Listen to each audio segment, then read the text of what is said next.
Imagina você com sua família em uma praia paradisíaca ou em algum canto isolado, curtindo seu momento de paz e lazer. Mas sem querer cortar o teu barato, sabemos que nem tudo são flores. Existem lugares, até os mais fantásticos que você já viu, que podem e escondem segredos sombrios e assustadores, que se você soubesse antes, garanto que jamais visitaria. E te afirmo, o desfecho não é nada agradável aos seus visitantes, independentemente do lugar escolhido. No vídeo de hoje falaremos sobre a lenda do Arranca-Línguas. Talvez você já tenha ouvido falar desse personagem que faz parte do folclore brasileiro, ou saiba de alguém que já ouviu. Então vem comigo que te mostrarei com detalhes os mistérios desse ser das trevas. Mas antes de continuarmos com o tema de hoje, já peço que deixe seu like, se inscreva no canal e curta esse vídeo para que mais pessoas venham ser alcançadas e ajudar a crescer o canal. Então, se gosta de um universo mitológico, não descole da tela e vem comigo. Sabemos que as lendas no Brasil são muitas e das mais variadas que se possa imaginar, influenciadas diretamente pela mistura na origem do povo brasileiro. Elas estão vivas na memória coletiva dos povos e comunidades. São narrativas que evidenciam a realidade da vida local, que é composta por um mundo de seres que povoam o imaginário local. Devemos levar em conta que uma lenda não significa uma mentira, nem tampouco uma verdade absoluta. O que devemos considerar é que uma história, para ser criada, defendida e, o mais importante, ter sobrevivido na memória das pessoas, ela deve ter, no mínimo, uma parcela de fatos verdadeiros. Afinal, quando algo é muito comentado, há um fundo de verdade.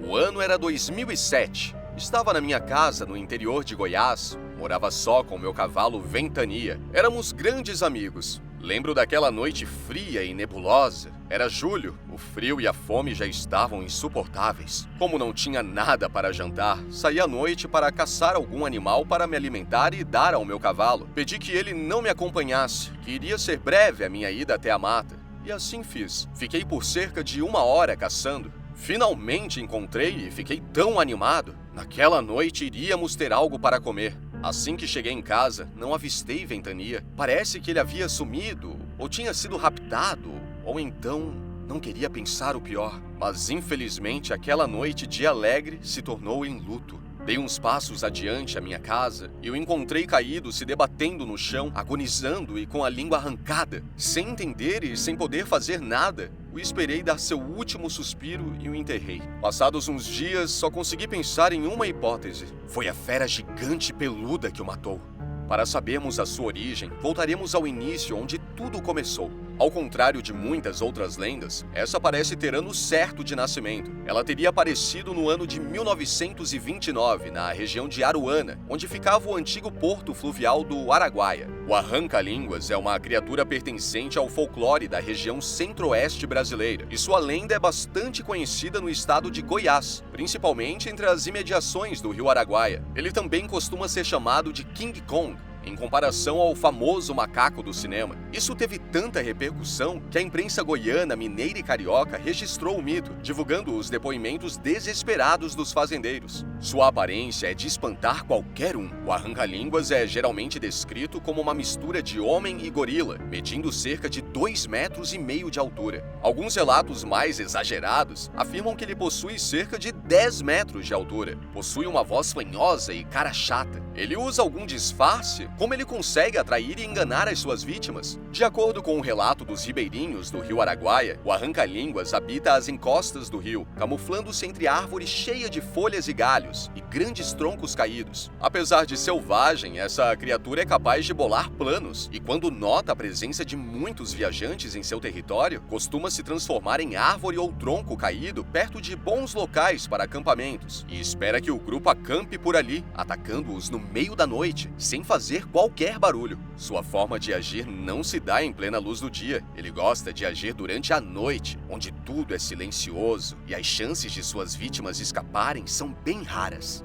Segundo a lenda, com apenas um urro dele, suas vítimas ficam paralisadas. E assim ele age, as matando cruelmente. Segundo relatam, quando está sozinho e termina uma refeição, o arranca-línguas costuma urrar de satisfação. Ele também usa esse urro como um meio para deixar os viajantes invasores apreensivos no meio da noite. E ele não gosta apenas de carne humana, não. Segundo a lenda, ele foi visto por fazendeiros aos arredores das suas fazendas, devorando os gados. Agindo da mesma forma, ele mata um boi inteiro e come somente a língua. Por isso seu nome, arranca-línguas. No ano de 1929, nessa mesma região, houve nesse ano a tão conhecida febre aftosa, que atacou todo o rebanho. Com a doença instalada, os animais passaram a sofrer de grande comichão na língua. Tentando coçá-la, os bois acabavam por cortar a própria língua com seus próprios dentes. De lá, a endemia se espalhou pelo resto do estado de Goiás, deixando por onde passava muitos animais com as línguas cortadas. E a partir daí, associaram essa doença com a lenda do arranca-línguas.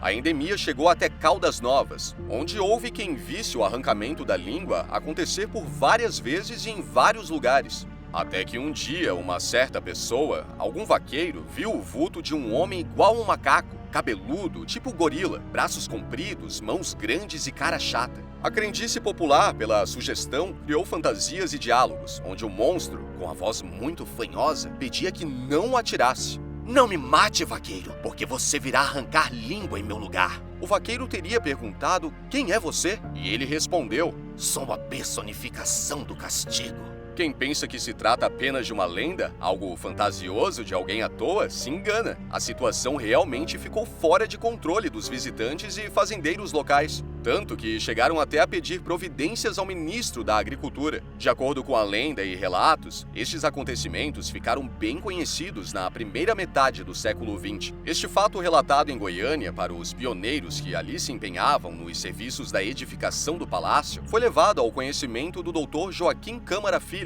que decidiu servir-se do acontecido para fazer a propaganda de mudança, atraindo a atenção do mundo para Goiás, usando o absurdo da história. No ano de 1937, segundo a história contada, garimpeiros às margens do Rio Vermelho juram de pés juntos ter escutado horripilantes urros ao anoitecer. Após uma noite em claro, sem dormir de tão apavorados que estavam, teriam encontrado pela manhã uma pegada de 48 centímetros nos arredores de onde estavam acampados. Depois deste dia, centenas de gados foram achados mortos de uma forma um tanto estranha. Seus corpos estavam intactos, somente suas línguas foram arrancadas. O prejuízo foi enorme. Os fazendeiros lamentaram amargamente a perda de seus rebanhos inteiros. Que criatura era essa capaz de matar um boi inteiro e arrancar-lhe somente a língua? Nasceu daí o King Kong arrancador de língua. Colocou-o novamente no Araguaia, onde estaria desempenhando a sua missão contra os fazendeiros do oeste da velha capital. Era tanta gente que ia ao Araguaia para ver e, se possível, fotografar o King Kong, e tanta gente que já o tinha avistado, que tomou foros de verdade. Difícil era encontrar um fazendeiro que não tivesse perdido um gado dessa maneira. E a criatura supostamente gostava de se exibir dos seus feitos para todas as pessoas. Os que conseguiram entrevistar o King Kong informaram que se tratava de um homem grosso, baixo, coberto de pelos, escuro, não tendo semelhança alguma com o gorila africano. Muitos garimpeiros e borracheiros tinham sido agredidos por ele. Um homem teve a cabeça arrancada e afincada em uma estaca, não cortada em instrumento, e sim quebrada por meio de força braçal. Força essa que só pode ter sido causada por um ser muito forte e cruel. Um caso que ganhou bastante força e fama ocorreu no Mato Grosso do Sul. Existe uma história bem assustadora do arranca-línguas, um menino bicho chamado Come-Línguas. Segundo a lenda, quando vivia, o menino era mentiroso e sua mãe, antes de morrer, rogou-lhe uma praga. Tempos depois, o menino foi encontrado morto e sem língua. Numa ocasião, um fazendeiro encontrou um gado morto no pasto e, ao olhar ao redor, viu um menino correndo no meio da mata com uma língua ensanguentada nas mãos. Ao verificar o cadáver do gado, o fazendeiro constatou que o mesmo teve sua língua arrancada. Os historiadores explicam que a região do Araguaia ficou despovoada por muito tempo de tanto medo que as pessoas passaram a ter desse monstro que foi apelidado de King Kong goiano. E reza a lenda que ele povoou as praias do Araguaia até os dias de hoje, andando como um urso gigante e segurando uma língua sangrenta na mão. Sua sombra é misturada com o vazio sombrio das árvores. Não se sabe se ele continua vivo ou se trata apenas do seu fantasma vagando e assombrando todos que se atrevem a chegar em Araguaia. Não há relatos de nenhuma obra artística brasileira envolvendo essa lenda do folclore. Somente os sobreviventes desta fera, independentemente de ser alguma história que só foi sendo espalhada de geração a geração, a história de hoje traz para todos uma reflexão muito importante. Jamais confie no lugar que você está. Pode parecer bobagem isso que estou lhe dizendo, mas quem afinal saberá o que é verdade ou não? Só experimentando e vivendo uma situação dessas. E para você que não quer dar de cara com esse monstro e ter a sua língua arrancada por ele, te aconselho a ficar quieto no seu canto. O que vocês acharam sobre toda essa história? Já conhecia a história do arranca-línguas? Acreditam que ele realmente possa ter existido ou acha que seja algo que as pessoas inventaram? Escreva aqui nos comentários que eu quero muito saber. Se gostou desse vídeo, deixem seu like e compartilhem para seus amigos que gostam de mitologia. Caso tenha alguma sugestão para um próximo vídeo, deixe aqui embaixo que em breve iremos trazer para você. Até a próxima!